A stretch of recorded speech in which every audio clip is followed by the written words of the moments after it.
the World Health Organization is currently recommending the widespread use of the malaria vaccine on children in sub-Saharan Africa. The WHO says using this vaccine on top of existing tools to prevent malaria could possibly save tens of thousands of young lives each year. Now, malaria remains a primary cause of childhood illnesses as well as deaths on the African continent. More than 260,000 children on the continent who are under the age of 5 die from malaria annually. For more on this, I'm joined by Professor Lynne-Marie Birkholtz, and she is chair of the Sustainable Malaria Control at the University of Pretoria Institute for Sustainable Malaria Control. Professor, a very good afternoon to you, and thank you for your time. So let's talk to us about why this is deemed to be a breakthrough for malaria and malaria prevention and treatment.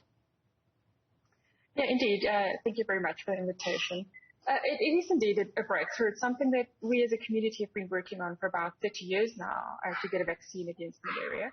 And it's because it's really a new tool for us. So we know we can control the mosquito vector that transmits the parasite to human, and it's a parasite that then causes disease in humans. And we also have antimalarial drugs that are able to kill this parasite. But we've never been able to really have a vaccine available as an add-on and giving that protection, the extra protection that is needed in populations that are sitting in very high malaria burden areas in Africa. As you say, this study and these trials have been a long time coming. Give us some of the results that have come out of this trial that make the WHO comfortable to say this is something that is likely to work. Yeah, so I think the beauty of this vaccine is that it can be used in children. So it is extraordinarily safe to be used in children.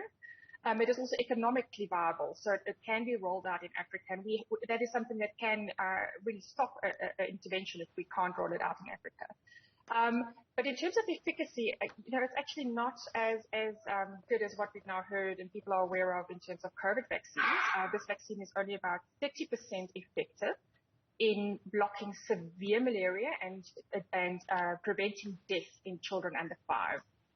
So that sounds a little bit negative, but you have to remember that we are going to save a third of all the children's lives in Africa under 5 years of age that are exposed continuously against malaria. So we're talking about a rather large impact in terms of using this vaccine on children under the age of 5, in addition to our other control tools. This has been a study that's been going on since 2019. It's reached over 800,000 children. In which countries was it conducted? Correct, yes. The study was rolled out in 2018 in Malawi to start off with in a very small population just to do a safety test first. And then as soon as the data started coming in and it looked very promising in terms of safety profiles, it was rolled out in Uganda and in Kenya as well.